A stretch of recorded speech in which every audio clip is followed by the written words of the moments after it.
All right, and we are live with Charles Gaudet. Charles is CEO of Predictable Profit. I think it's his second or third time on the pod.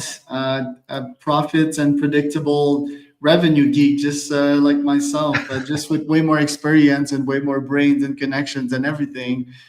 He's been at Predictable Profit for the last 15 years, quite a lot of time. CEO at G4 Properties. I didn't see that one last time we spoke, Charles. You're gonna have to That's tell a me a new bit one. more about that one. And yeah, the serial entrepreneur. He's scaling seven and eight figure companies. He's turning CEOs of B2B service companies and marketing agencies into industry disruptors in Jupiter, Florida. I'm in Oaxaca, Mexico. This podcast is brought to you by podfire.com. If you'd like to start a lead gen podcast, generate more than 30 plus leads per month and close 10% into clients, we have an ebook on our website. You can go to podbuyer.com to learn more about that. Charles, welcome to the pod again. Tell me a bit more Pleasure. about yourself and what you're up to nowadays.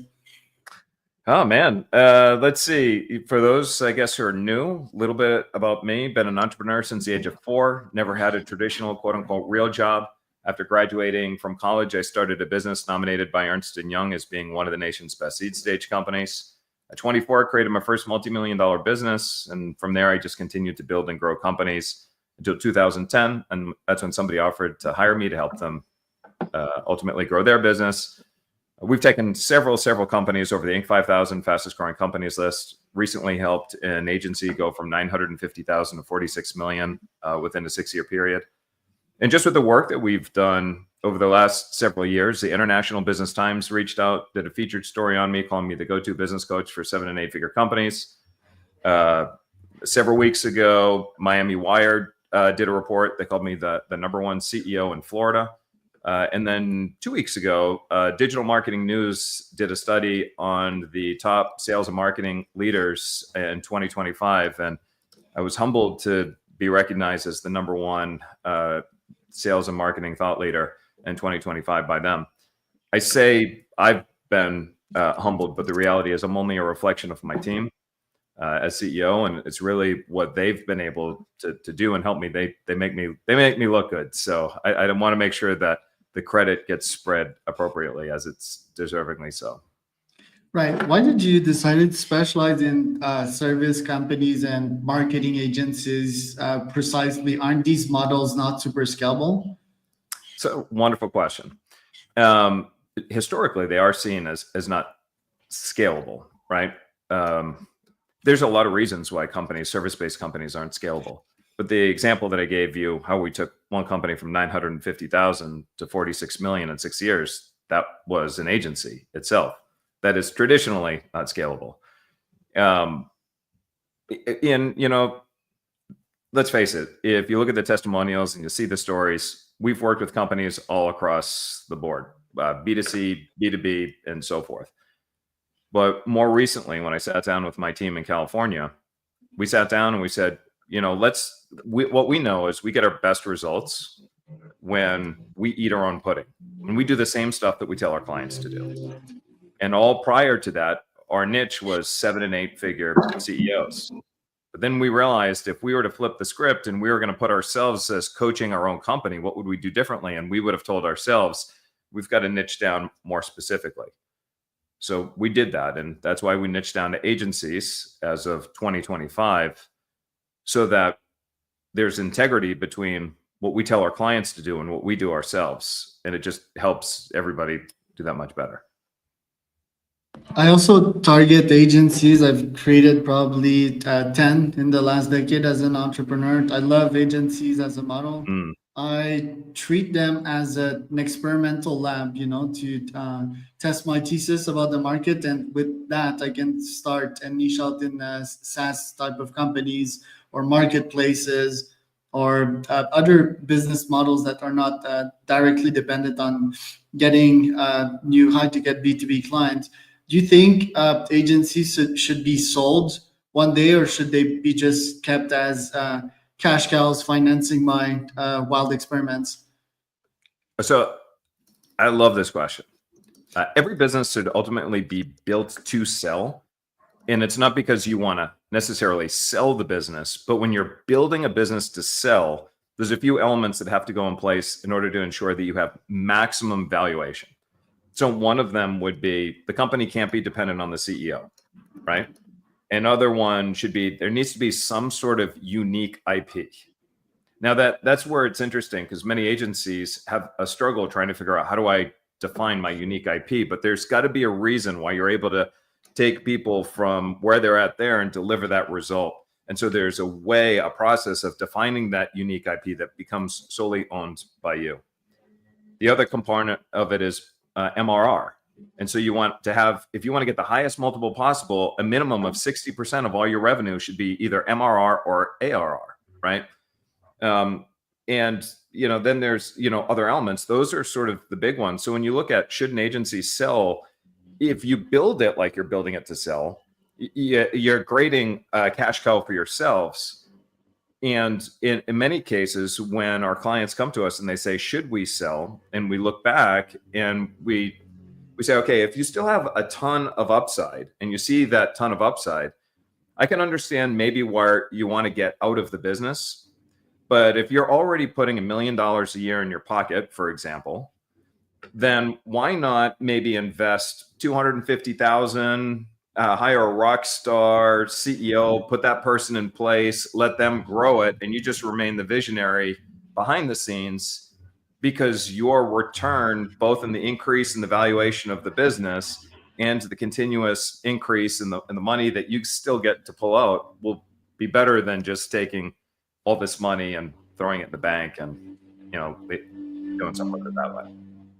And how are you treating it yourself? You have your quote unquote consultancy / agency. You also have that new business that we mentioned, G4 Properties. Do you take the money from consulting and invest it in other ventures? And G4 seems on the conservative side of things, right? So it's real estate investment. So how do you tolerate risk on your side?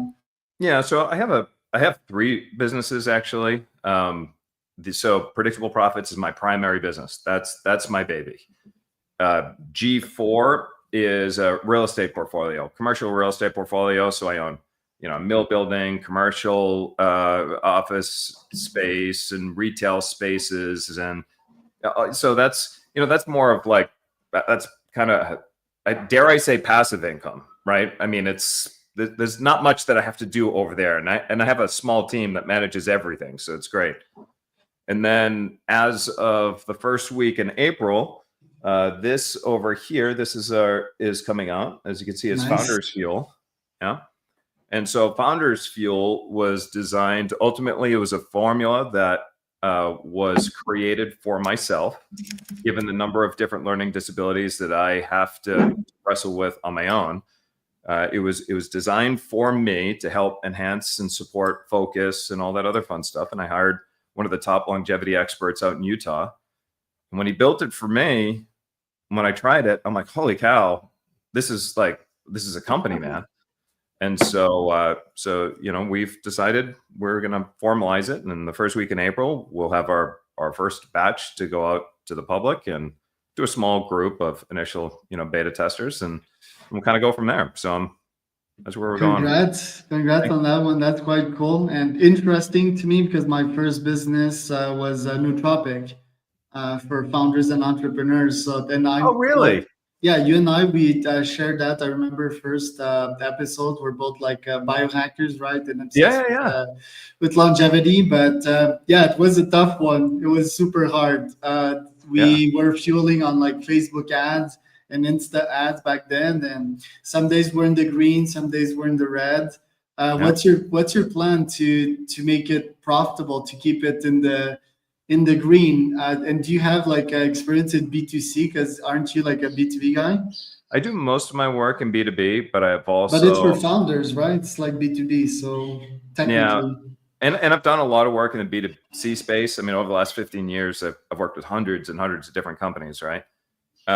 We're very fortunate, just because through my network and through my relationships and my reputation, we actually already have a significant group of people, and they know what went behind it. They know like the painstaking research that had to go on through this process.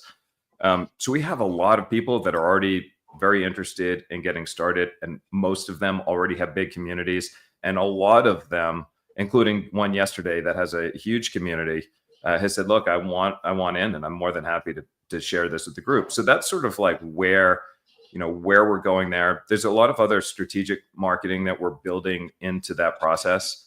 But the reality is it never was really built to create like this $100 million enterprise. Again, it was built for my use.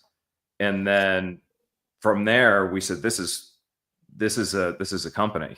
And everybody that we've given a limited sample to, hey, you want to try this? When we had our web builder say, hey, try this before you build the website. He said, look, I don't know what you guys did, but I don't want to get paid for this. And I'm like, wait, what? And he goes, can we do something for us from equity? And then we had to expand our team, and we brought everybody that we brought in. They all said the same thing. They go, I don't know what this is, but I just want equity. You don't even have to pay me. And so we know we're onto something. So tell me what this is. As a biohacker, as a guy that uses tons of supplements and is a geek about this, let me guess. Wait, don't tell me. Let me guess. Caffeine for sure. L-theanine. Nope. Oh, interesting.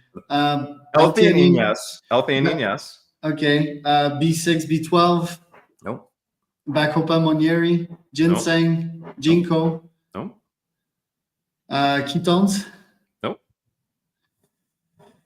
Let me look at my supplement slides here. Odds are, creatine, I'm gonna guess. omega. No.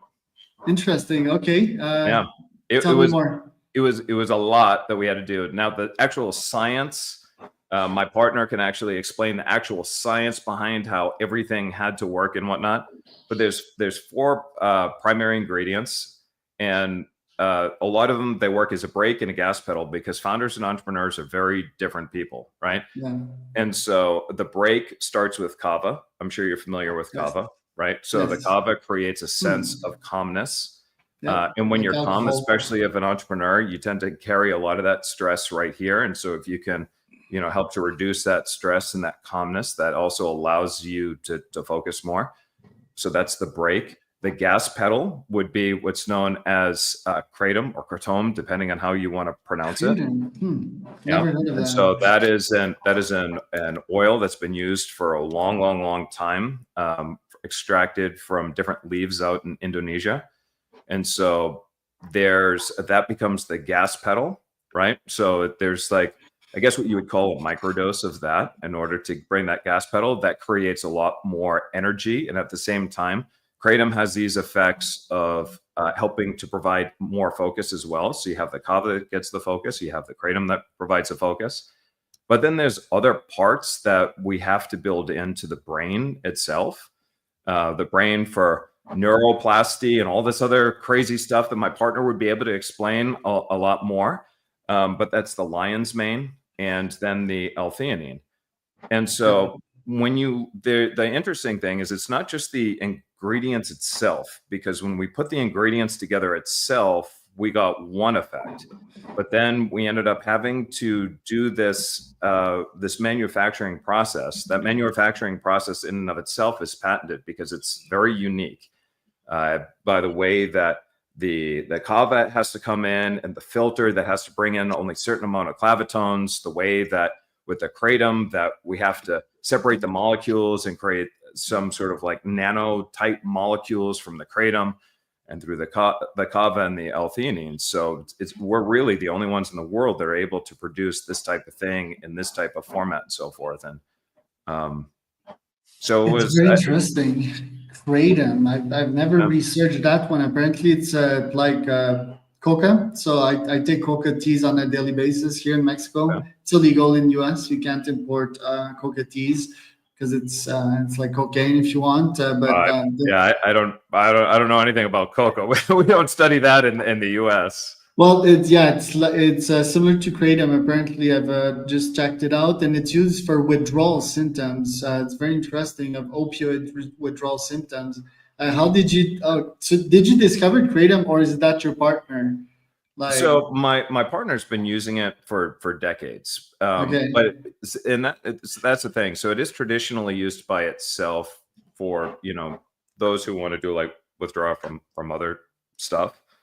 And there's a reason why we had to do the combination the way that we did the combination and dose it the way that we had to dose it. Now in Florida, we have these things called kava bars all over the place. And you have these kava bars, and it's usually kava and kratom and, you know, teas and all this stuff. So it's very, very popular depending on where you go in the States. But kratom, to be honest, has sort of like this mixed message in there, in that, you know, there are going to be some people that use it, and kratom by itself, it can be very addicting. And kratom by itself, you know, can be abused like many other you know, substances of its kind, and that becomes a real dangerous part of kratom. So part of the way that the formula had to go was, you know, we had to design a formula that was going to significantly minimize the more dangerous impacts of the kratom by creating that balance of all that other stuff. Now, I have to give my disclaimer and say there's risk on everything. This isn't FDA approved. The FDA says this doesn't promise to heal anything, fix anything, yada yada yada. But at the same time, again, built it for me. That's the effect that I have. We've been using it. So a part of using it is, and part of this testing process is not just using it. Then we continue to follow up on my blood work to see what the impact on the blood work has had, and so forth. And yeah, that's where we're at. You know me, and like a biohacker of sorts. You know, it's very much going to be going deep into understanding what's happening. And because my partner, you know, he runs one of the most successful longevity health programs in the country, it was really important for him that if he's going to do this, that his reputation could be supported by the output. Love it. How does your day-to-day, how did your day-to-day change since the last time we spoke 2 years ago? What new habits have you adopted as an entrepreneur? So a really good question. I don't know how much per se that my day-to-day changed as much as my team has continued to evolve. We've continued to build more systems and better operations and so forth. And the team, as they've continued to grow, and they're taking on a lot more of the responsibilities, which have allowed me to do the things that I'm uniquely great at, that give me energy inside of the business. And the team does their things that they're uniquely great at, that, you know, allows the company to operate well. So I spend more time doing things that give me energy that I love, and less time doing things that, you know, kind of suck the energy out of me, and that I don't want to do. So what I don't want to do, somebody wants to do. What they don't want to do, I want to do. And so there's this nice little balance, almost like a zipper effect, that goes on with the team itself. And I would say, if anything, what's changed is I get to focus more on my zone of genius, and they get to focus on their zones of genius. And I see you're spending more time with the family also. Dick Branson's the name of your son, still racing. So how do you balance both, if there is such a thing? So my son being a professional race car driver, my daughter, she has gotten so into ice skating right now that she's now half homeschooled, half regular school, because she'll spend hours at the rink. And then I have, you know, another daughter as well that's very active. I believe in a work-life integration rather than a work-life balance, right? And so it's about, how does my work be able to support everything that I do? And so some cases, like my son, he's very involved in Founders Fuel right now as well, being able to support us through other initiatives. And I work from home intentionally to make sure that I'm always present for my kids. And something as simple as last night, even though we worked real hard, the kids said, "Hey, let's go for a walk." And so, you know, we went out, we spent some quality time, connected and so forth, and they go off and do their homework, and I can come back and I can do the stuff that I need to do.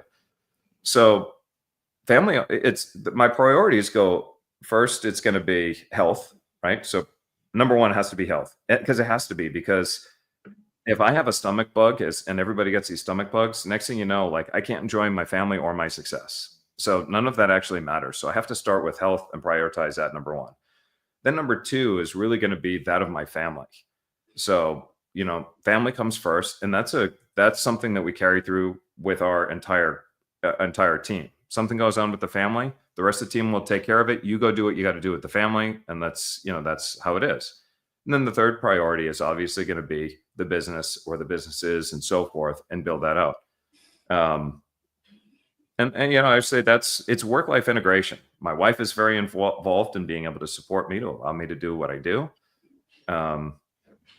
Yeah, and I guess that's probably the easiest way to do it.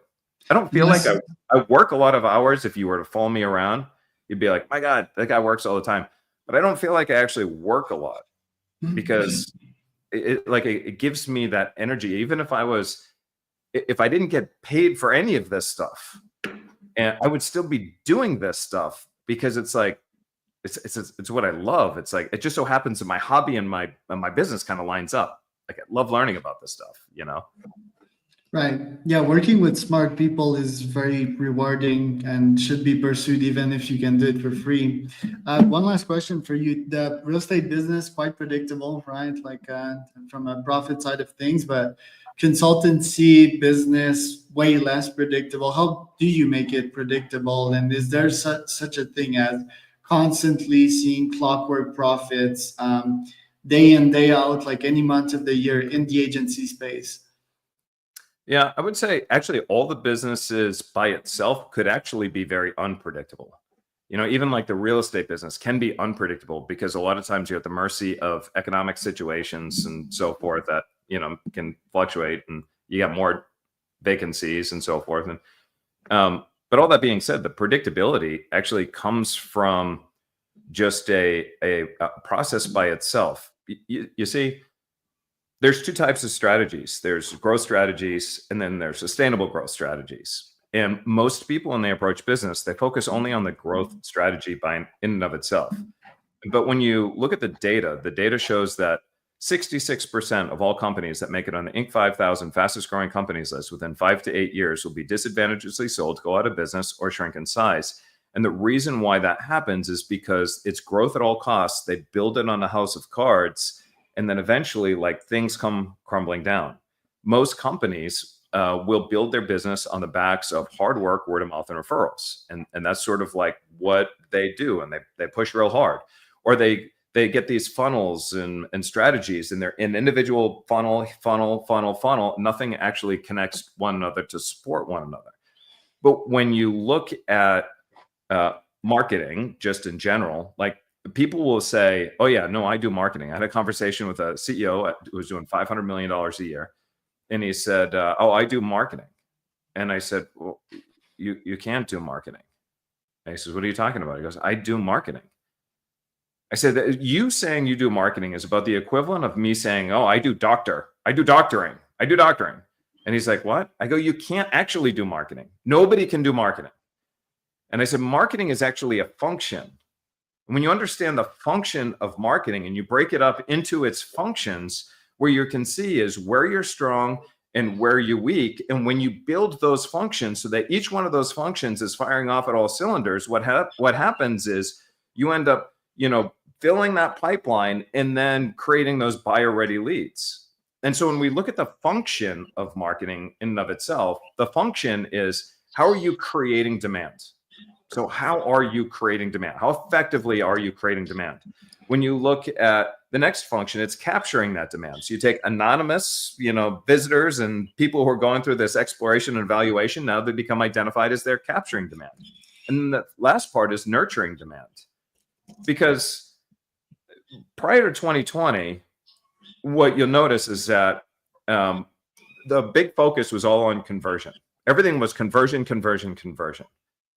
After 2020, all that had to change. When you look at the data, the buyers have evolved, right? In 2019, the average person looked at 17 different sources of information before making a buying decision. In 2021, that went all the way up to 27. There's some data now suggesting it could be all the way up to 36 and more. They go through these cycles of exploration and evaluation. Our buyers have become discerning. Our buyers have become researchers. 96% of all buying behavior happens before they actually get on the phone with you, right? And so understanding all of that and building a process in order to support that entire buyer's journey helps to create more of that predictability. And that's just sort of like scratching the surface of all the different elements that have to go into place. But when you build a robust organization, you understand how things are built into a system and how the organization, which different modules, if you want to call it that, of your business have to be firing off in order to make sure that you're getting leads and sales consistently 1 month from the next. Does that make sense? Yes, it does. Charles, thanks for all the value you've added today. Where can people find out more about you? Predictableprofits.com. Again, predictableprofits.com. They can always connect with me as well over on LinkedIn. I believe that's where it's reported. Just say that you are part of this podcast or you saw it, and I'll go ahead and we'll accept your invitation. But yeah, predictableprofits.com is where I'd recommend people check us out. With Charles Gaudet.